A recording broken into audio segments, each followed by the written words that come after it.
Yes, can you believe it? A Christmas tree, and I'm decorating for fall. When I saw my good friend Liz over at Traditions by the Season, I had to do it, Liz. As soon as I saw that, I thought, oh my gosh. Now, it's not going to be anywhere as grand as hers, but I had to put up my pencil tree and do what I could do with it. So stick around and wait for the reveal after I'm done with this autumn tree. Okay, so far I have some orange lights in and some pip berries. Now I'm going to just fluff out the branches a little bit more. Oh, there's a little owl. And then keep going. I just wanted to show you where I was so far. Okay guys, the tree is done. And down here is the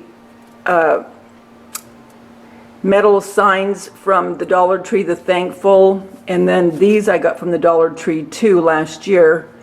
And over here is one of those ornaments from Hobby Lobby, and the picks are from the Dollar Tree. And over here, the owl from the Dollar Tree. I think everything's from the Dollar Tree. You know what? Everything is from the Dollar Tree except that one little pumpkin. Yep, all of this. Even the clip-on leaves were last year from the Dollar Tree. And here's another one of those little burlap with the galvanized metal on it that they had last year. Oh, you know what? The other thing from Hobby Lobby are these, the black and white pumpkins. So that's it. I mean, everything else is from the Dollar Tree.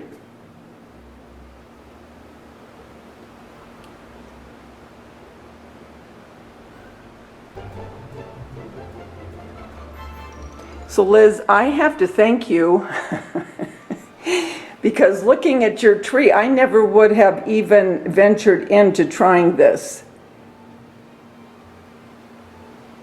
Not a whole lot on it, but I mean, it does make a statement, and I really do like it. So thank you so much, Liz from Traditions by the Season, for this inspiration. I really love it. Guys, until we get together again, remember the world's a better place because you're in it. Don't ever, ever forget that. Talk to you soon. Bye.